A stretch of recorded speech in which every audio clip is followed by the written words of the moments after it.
Hello everyone, account classes में आपका स्वागत है। आज हम लोग ब्रेक इवन एनालिसिस के बारे में जानेंगे।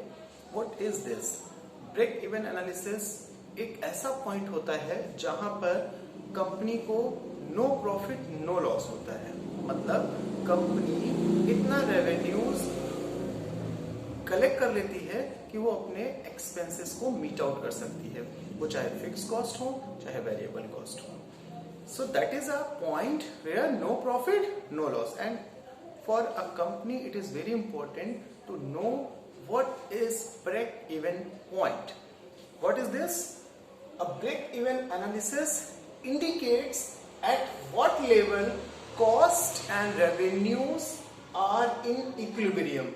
Means both are equal. This analysis determines the volume of operation where total revenue is equal total cost, and that is why this level volume is known as break even point. इसीलिए किसी भी concern के लिए, किसी भी company के लिए ये बहुत जरूरी होता है to identify, to know about the break even point. क्योंकि अगर ब्रेक इवन पॉइंट आपको पता है सो आप अपने ऑपरेशन के वॉल्यूम को डिसाइड कर सकते हैं, प्रोडक्शन को डिसाइड कर सकते हैं कि कितना प्रोडक्शन आपको करना चाहिए, कितना और ज्यादा बढ़ाना चाहिए, जिससे आप एटलीस्ट अपने खर्चों को मीट आउट कर सको। आगे देखते हैं इसमें कैसे फॉर्मूले हम यूज करते हैं।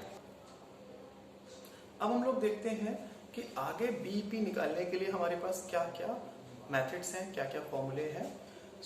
पहले तो बीईपी है क्या, ये हम लोगों ने जाना। Break even point, break even point is the sum of fix cost plus total variable cost. Fix cost और वेरिएबल कॉस्ट क्या है ये भी आपको मैं बता दूं। फिक्स कॉस्ट वो कॉस्ट है जो किसी भी कंपनी में प्रोडक्शन पर डिपेंडेंट नहीं होती कि प्रोडक्शन बढ़ेगा, घटेगा, कम होगा, नहीं होगा, दैट इज फिक्स्ड, उसका अमाउंट फिक्स्ड है। और जो वेरिएबल कॉस्ट है that is directly proportionate to production.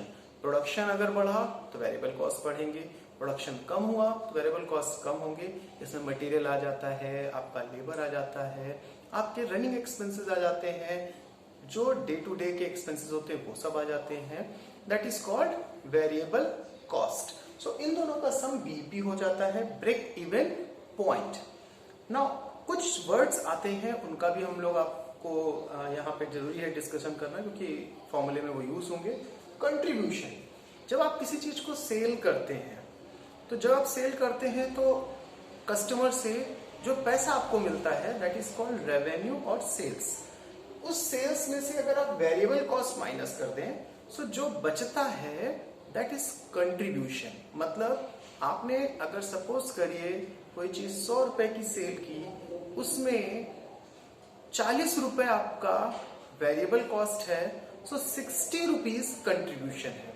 100 रुपए की selling price, variable cost 40 minus कर देंगे, 60 rupees is the contribution made by customer, जिसको कि आप लोग कंट्रीब्यूशन पर यूनिट भी कह सकते हैं और इस तरह से फाइंड आउट कर सकते हैं। अगर हम और थोड़ा सा इसको डिफरेंट एस्पेक्ट से देखें so contribution is what? Fix cost of profit. मतलब जो एक्स्ट्रा आपको 60 रुपीज मिला वो 60 रुपीज में ही आपको फिक्स कॉस्ट भी निकालनी है और उसी में ही आपको प्रॉफिट भी निकालना है, राइट? आगे देखते हैं। अगर आपको ये पता लगाना है कि कितनी यूनिट्स में बेचूं और मुझे ना प्रॉफिट और ना लॉस हो, उसके लिए फॉर्मूला है break even point in units is equal to fix cost, क्योंकि यही आपको कवर करनी है। किससे कवर करनी है? सेलिंग प्राइस और वेरिएबल कॉस्ट के डिफरेंस से।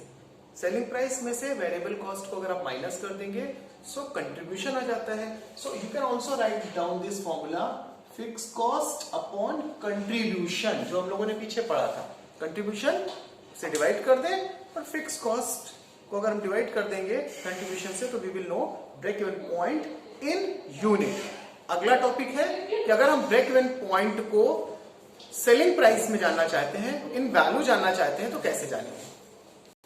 अगर हमें ब्रेक इवन पॉइंट रुपीस में चाहिए कि हमें कितने रुपए का सेल करनी पड़ेगी अपने उस पॉइंट को जानने के लिए जहां नो प्रॉफिट नो लॉस है या हमारी कॉस्ट रेवेन्यूज के इक्वल है, सो उस केस में हम लोग ये फॉर्मूला यूज करते हैं। The formula is fix cost upon SP selling price per unit minus variable cost per unit, जिसको कि हम कंट्रीब्यूशन बार बार कह रहे हैं। अगर हम इसका multiply selling price per unit से कर दें, कितने रुपए में हम अपनी यूनिट्स को बेचते हैं, तो हमारे पास जो ब्रेक इवन पॉइंट निकल के आएगा that will be in value in rupees, right.